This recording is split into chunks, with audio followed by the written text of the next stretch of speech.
I'm Alejandro Murguia, and I've been accused of being a poet.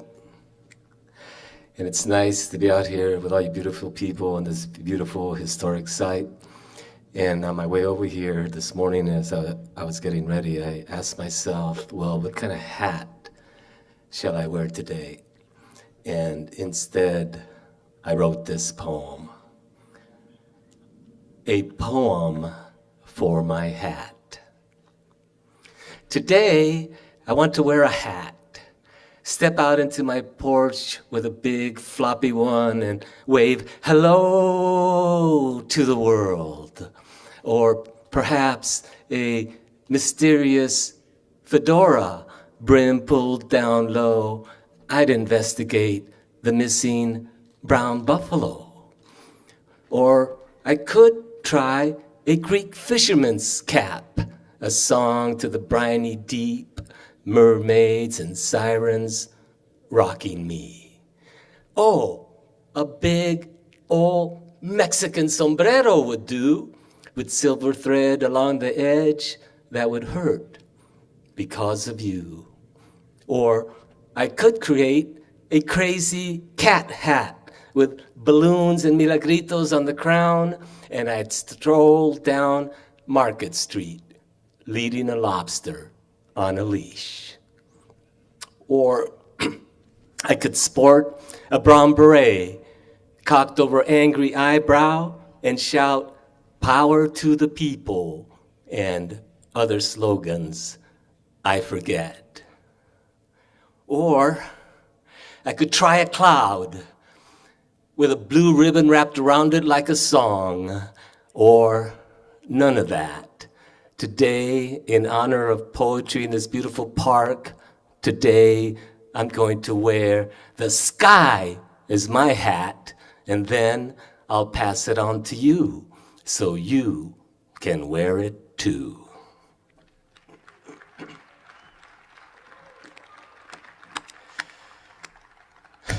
You know, this venue here reminds me very much of the ancient theaters you find in Greece and Rome that have survived for thousands of years.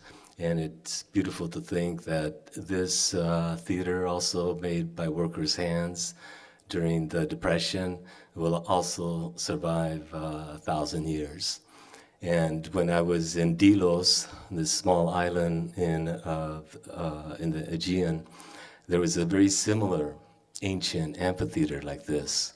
And I read a poem there in honor of, I think, one of the great poets of the United States, who perhaps doesn't get all the recognition that he deserves, but many credit him with naming the beats, with being the first beat, perhaps, with his Beatitude poems. And I'm talking, of course, of Bob Kaufman. And when I met Bob Kaufman, it was during that period that he had taken a 10-year vow of silence in protest to the Vietnam War. And I know many politicians, I wish, would take a 10-year vow of silence. The Eyes of the Poet for Bob Kaufman. Corrugated iron panels stamped on your forehead, your eyes, 2 pennies rattling in a blind man's cup. Yet once, the sharpest beat on the scene of New York tenement parties, and later, tales of Tangiers, white slavery, amphetamine dreams, snow in August, and jazz on your breakfast plate, and jailhouse riffs etched with a silver razor, and somehow a busted nose, and then named Prince of Poetry, a black Rimbaud sailing a bamboo raft into exile and silence, a baby Buddha perched on your shoulder, blowing a saxophone dirge down your river Nile.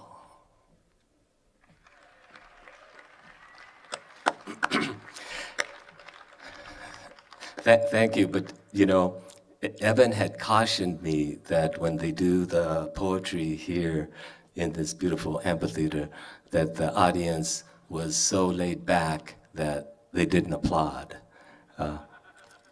Instead, they threw money. I want to thank all the staff of Quiet Lightning for putting together this show, so let's give them a big hand.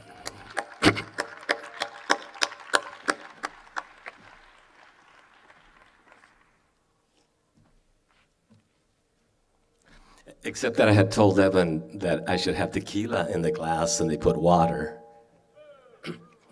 But that reminds me, here's a tequila poem for you. If you drink enough tequila, you will become an honorary Mexican and may be stopped for identification.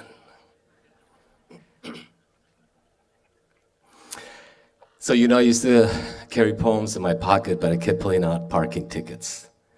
So I'm going to try reading from this really beautiful book that Quiet Lightning put out. And I'll read the two poems in here to close my set. And these are new poems. Not that it matters. When Mother Nature made the lobster, she was in a mood, like maybe lonely, or thinking of someone who is absent. Like I think of you when it rains, when the mail drops in the slot, the time at the zoo and awe of the giraffe. Now that is creative. And I return to my hands holding the lobster and the vagaries of life. Syria bleeding on the news, the absence of wind, a train wreck somewhere in India, a tornado in Iowa, the end of this early autumn afternoon, and evening waiting behind the curtains to step in.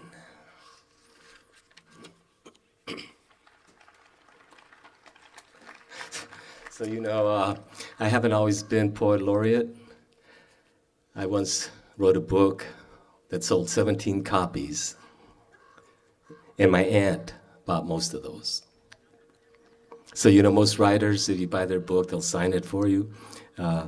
You buy my book, sign it for you twice. And I'll close my set with this poem, because one of the biggest crises we're facing is, of course, the climate change. Just this weekend, reports came out that the Bay Area, the ecosystem of the Bay Area is in fact dying. So I dedicate this to what we call Pachamama. I come with my songs to clean the wounds, like wind through the redwoods. I'm the hum of the hummingbird, the color of the red-tailed hawk. There's a jaguar within that prowls the city streets, hunting for a poem. The riddle of the blue jay is my pen, the majesty of the condor my ink. I'm the river, I'm the rain, the grizzly bear's paw, the courage of the wolf, and the cunning of coyote. I'm the cactus, the nopal, the agave with the sweet mezcal. I'm the seashell on the shore that listens to your woes, the tsunami washing away the same shore, the storm that's coming, the hurricane. Oh, Pachamama, only you give us life, and corporations give us death.